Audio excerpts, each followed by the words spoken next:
Hi, I'm Suzette Morrow, your art guide on the side, and today we're going to look at drawing words. Since our brain thinks in pictures first, and then we transfer those pictures into words, and then the words into sentences, and sentences into paragraphs, and so forth and so on, sometimes it's a really good way to get a deeper understanding of something by drawing it. For example, today we're going to use scripture that we can then think about and then visualize and create an image from so that we have a deeper meaning and are able to remember those words by using those pictures. Grab your sketchbook and a pencil and let's get started. So today I'm going to draw something for Proverbs 12:25. Anxiety weighs down the heart, but kind words cheer it up. I'm going to draw it first in this sketchbook, and then once I have my idea down and how I want to do it, then I'll put it into this fancier sketchbook for my granddaughters to look at when they're all grown up. It's probably how long it's going to take me.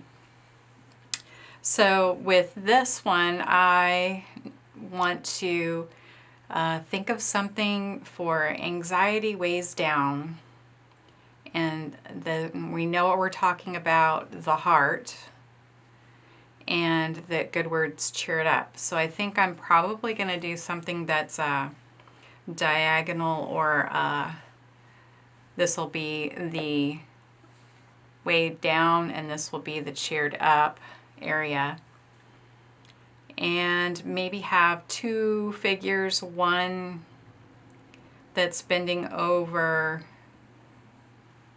So I'll do a circle, a triangle. Doesn't have to be complicated to get an idea across. And this person's going to be picking up the heart, kind of like a mylar balloon that's out of its,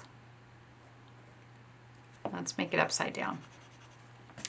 A mylar balloon that's out of helium and it's starting to lose its ability to float. It's just going to kind of sag. Okay, and then our other person will be lifting the balloon. The balloon will be going up. The balloon will be in the shape of a heart, I think is going to be my idea. Tell me in the comments what you think about when you hear this proverb. What comes to your mind?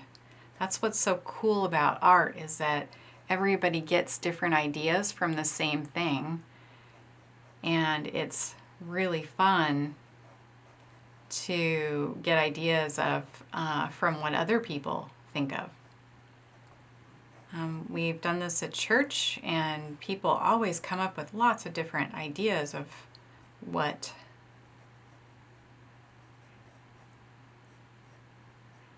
I think I'm going to put this person's head up. So, kind of going upward. Alright, and then this one's going to be, okay, and then we'll have this. And this would be a good place for us to put the anxiety weighs us down. Now this might be a good place where we could make some of our letters into that balloon that we want to cheer it up. I'm going to make that one larger too, because it's, it's amplified. You know how when someone gives you a compliment and it expands you. So let's make that balloon bigger. So now, once we have our basic sketch, we can start kind of dialing it in. What kind of clothes do we want them to wear? Do we want to use markers? Do we want to watercolor it? Do we want to just keep it black and white? All right, I'm going to ink this one so you can see it better. I really like the 05 Micron pen, but you can use whatever that this is just so we can kind of get our idea.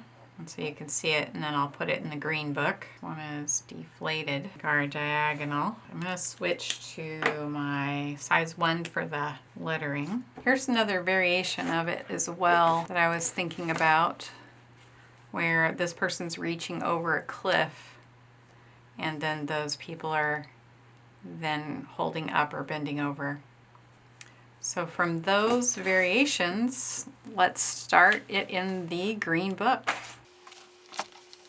So today we're going to be drawing a proverb because my youngest son and his wife got me this really cool, awesome, very fancy sketchbook while they were on their travels. And it is very intimidating to take a fancy type of a sketchbook and want to fill it with something that's as important as the way it looks. So I thought about that, and I decided that I wanted to make this journal sketchbook a gift back by filling it with drawings for my granddaughter that is from Proverbs. So Proverbs are the parts of the Bible that teach us something. Proverbs can be made into pictures so that they're a little bit more digestible, and that was my goal for doing them in the fancy. I started out by doing scripture drawings in this small sketch a day journal by just writing a piece of scripture and then illustrating it as I thought about it. And I noticed that much later, the scripture that I drew from a long time ago is generally the image that pops up in my mind when I hear the scripture again. Or if I'm in a situation and I will all of a sudden have that scripture in mind, the image that I've drawn from my scripture journal is what pops up and helps me to remember what scripture that is that may be applicable in the moment. I start out with a idea and drawings in a different sketchbook before I move on to the fancy sketchbook. Looking at the different versions of the Bible, you might want to look at King James, or you might want to look at the Message Bible, depending on what scripture you're doing, just to get more of an idea of different wording for that specific scripture. So the next thing is to think about, as you're reading it over and over again, what stands out to you the most. And for me, as I thought about this, the word anxiety really popped out for me of this scripture. And I started thinking about that's a word that we use a lot in our society today. So I decided to look it up and see exactly what are the definitions of anxiety. You can start sketching out some things that stand out to you when you look at those words: intense, expressive, persistent worry. Anxiety weighs us down, or an anxiety weighs down a heart. That's standing out to me as our subject, the heart. But kind words cheer it up. So I'm going to think about that in terms of now a picture that will help me to remember it. You could use stickmen, you could use basic shapes like a heart, or you can use very simple kind of key elements. It doesn't matter. It's for you so that you can remember. That's all that really matters in this scenario.